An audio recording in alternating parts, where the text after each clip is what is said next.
梁山好汉中一共只有4对夫妻将领，其中仅有1对留下了后人，而这位后人后来还成长为了宋朝抗金战场上的一员猛将，曾打败金兀术。那么这位后人是哪对夫妻所生呢？在这4对梁山夫妻将领中，哪一对夫妻的结局又最好？第一对梁山夫妻是母夜叉孙二娘和蔡元子张青，这一对堪称《水浒传》中最为凶悍的夫妻组合。他们心狠手辣，在十字坡不仅杀人越货，还卖人肉包子。关于孙二娘的外貌，原文中写道：眉横杀气，眼露凶光，鹿轴般蠢笨腰肢，棒槌似桑皮手脚，串着牢笼魔女臂，红衫照映夜叉精。这形象简直就是一个活脱脱的女魔头。那么这样的一个女人，张青是怎么与她走到一起的呢？其实从张青的绰号蔡元子就可以看出，她是一个种菜的菜农。她原本就是在孟州道光明寺种菜，可在某一日，却因为一点小事失手杀了光明寺里的僧人，便匆忙逃至孟州十字坡打家劫舍。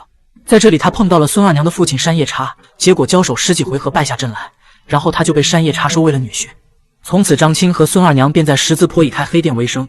夫妻俩分工明确，由孙二娘负责迷惑过往客人，将他们麻烦后制作成人肉包子，而丈夫张青则是挑着人肉馒头外出售卖。可能是觉得杀戮太重，张青也曾定下3不杀原则，但孙二娘并未严格遵守，导致鲁智深被他麻烦差点丧命。后来武松被发配孟州途中路过十字坡，孙二娘还想麻烦武松，结果武松一眼便识破了他的诡计，正要教训他时，张青挑着扁担外出归来，连忙向武松求饶，两人结拜为兄弟。到这里，十字坡的罪恶才算停止。而武松血溅鸳鸯楼后去了二龙山，张青夫妇后来也投奔二龙山。3山打青州后，他们同武松又加入了梁山坡。梁山大聚一时，张青排在第102位，孙二娘排在第103。夫妻俩负责管理西山酒店，其工作性质类似于他们之前经营的十字坡酒店。征方腊时，张青不幸战死于乱军之中，孙二娘则被敌将杜威飞刀所杀，两人在生前没能留下后代。第二对梁山夫妻是王英和扈三娘，这是梁山中最让人感到扎心的一对夫妻。扈三娘嫁给王英就宛如一朵鲜花插在了牛粪上。原文中描述王英生的五短身材，相貌猥琐，性格粗鲁，贪财好色，可以说是要长相没长相，要身高没身高，要人品又没人品。按现在的标准，这样的男人除非家里有矿，不然一辈子都得打光棍。但他却娶了整部书中的最美女将扈三娘，而梁山上那些比他长得帅的男人却还都是单身，所以这怎能不让人感到扎心呢？而扈三娘能嫁给王英纯属无奈，扈家庄一干老幼被李逵屠了个干净，自己又沦落成了战俘，在梁山这个男人窝里，他只能选择屈服。不过本着嫁鸡随鸡嫁狗随狗，扈三娘很快便与王英有了感情，并全心全意地为梁山尽忠。大聚一时，扈三娘排名第59，与排名第58的丈夫王英共同担任专掌3郡内探视马军头领。在梁山对外征战的过程中，夫妻俩经常活跃在战场上，配合的也相当默契。你比如说征大辽时，扈三娘与辽国天寿公主交战，两个打成一团，王英则趁机将天寿公主活捉。征方腊时，扈三娘与王英带着3000人马去攻打睦州，半路上撞到了方腊部将郑魔军郑彪，王英与其交手8、9个回合，被郑彪变出一个金甲神人，吓得手忙脚乱。郑彪趁机一枪结果了王英，扈三娘奋不顾身地上前为父报仇，结果也丢了性命。书中此处写道：可怜能战佳人，到此一场春梦。从这里就可以看出，作者对这一对夫妻是抱着欣赏和同情的态度的，以至于为他们的死都感到惋惜。第3对梁山夫妻是小尉迟孙兴和母大虫顾大嫂，这一对夫妻的情况与孙二娘张青的情况差不多，都是女强男弱。古人称老虎才为大虫，从绰号就可见顾大嫂的性情不一般。原文中有一句形容是这样写的：有时怒气，提井栏便打老公头，忽的心焦，拿石对敲翻庄客腿。意思就是说顾大嫂性情暴躁，动不动就打男人，再加上生的眉粗眼大胖面肥腰，真不知孙兴是如何能忍受得了的。不过夫妻俩还算恩爱，虽说是顾大嫂性格泼辣了一些，但为人豪爽，重情重义，有胆有识，敢做敢当，不失为一个女中豪杰的形象。当听闻自己2个表弟谢珍、谢宝被陷害入狱后，他心急如焚，当晚就要劫狱救人。眼看孙俪犹豫，便心直气快地表示：既是伯伯不肯，我今日先和伯伯拼个你死我活。梁山大聚一时，顾大嫂位列101位，丈夫孙兴则排在第100位。夫妻俩一起把守东山酒店，同时负责打探消息和招待来宾。